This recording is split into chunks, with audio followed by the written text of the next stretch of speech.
Keluaran pasal 15. Nyanyian Musa dan Israel.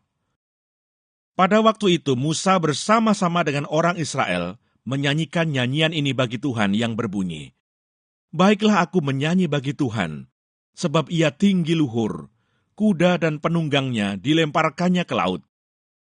Tuhan itu kekuatanku dan mazmurku, ia telah menjadi keselamatanku. Ia Allahku, kupuji dia. Ia Allah Bapakku, kuluhurkan dia. Tuhan itu pahlawan perang, Tuhan itulah namanya." Kereta Firaun dan pasukannya dibuangnya ke dalam laut. Para perwiranya yang pilihan dibenamkan ke dalam laut teberau. Samudra raya menutupi mereka, ke air yang dalam mereka tenggelam seperti batu. Tangan kananmu Tuhan mulia karena kekuasaanmu. Tangan kananmu Tuhan menghancurkan musuh. Dengan keluhuranmu yang besar, engkau meruntuhkan siapa yang bangkit menentang engkau. Engkau melepaskan api murkamu yang memakan mereka sebagai tunggul gandum. Karena nafas hidungmu segala air naik bertimbun-timbun, segala aliran berdiri tegak seperti bendungan. Air bah membeku di tengah-tengah laut. Kata musuh, aku akan mengejar, akan mencapai mereka, akan membagi-bagi jarahan.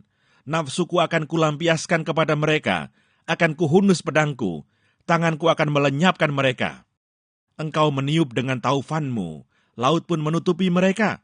Sebagai timah mereka tenggelam dalam air yang hebat. Siapakah yang seperti engkau di antara para Allah, ya Tuhan? Siapakah seperti engkau, mulia karena kekudusanmu, menakutkan karena perbuatanmu yang masyhur? Engkau pembuat keajaiban. Engkau mengulurkan tangan kananmu, bumi pun menelan mereka. Dengan kasih setiamu, engkau menuntun umat yang telah kau tebus. Dengan kekuatanmu, engkau membimbingnya ke tempat kediamanmu yang kudus. Bangsa-bangsa mendengarnya, mereka pun menggigil, kegentaran menghinggapi penduduk tanah Filistin. Pada waktu itu gemparlah para kepala kaum di Edom, kedahsyatan menghinggapi orang-orang berkuasa di Moab. Semua penduduk tanah Kanaan gemetar. Ngeri dan takut menimpa mereka karena kebesaran tanganmu. Mereka kaku seperti batu, sampai umatmu menyeberang, ya Tuhan. Sampai umat yang kau peroleh menyeberang.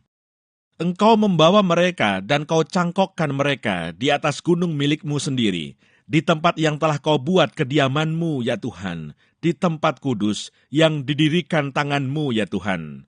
Tuhan memerintah kekal selama-lamanya.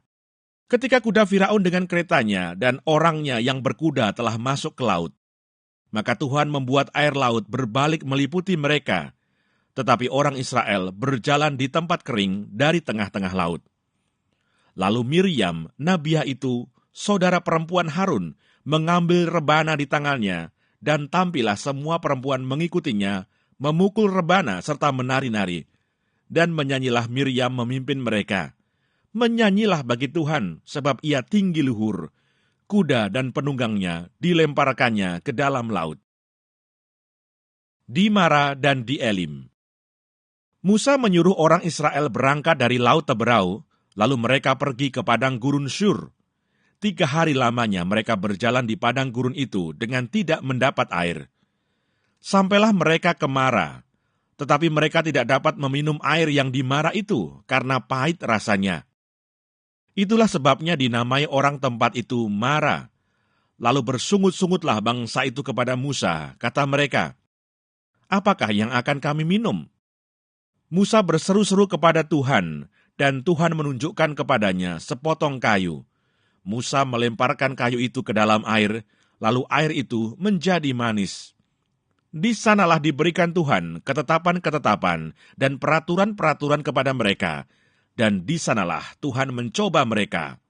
Firman-Nya, "Jika kamu sungguh-sungguh mendengarkan suara Tuhan Allahmu, dan melakukan apa yang benar di matanya, dan memasang telingamu kepada perintah-perintahnya, dan tetap mengikuti segala ketetapannya, maka aku tidak akan menimpakan kepadamu penyakit manapun yang telah kutimpakan kepada orang Mesir. Sebab aku Tuhanlah yang menyembuhkan engkau." Sesudah itu sampailah mereka di Elim. Di sana ada 12 mata air dan 70 pohon kurma, lalu berkemahlah mereka di sana, di tepi air itu.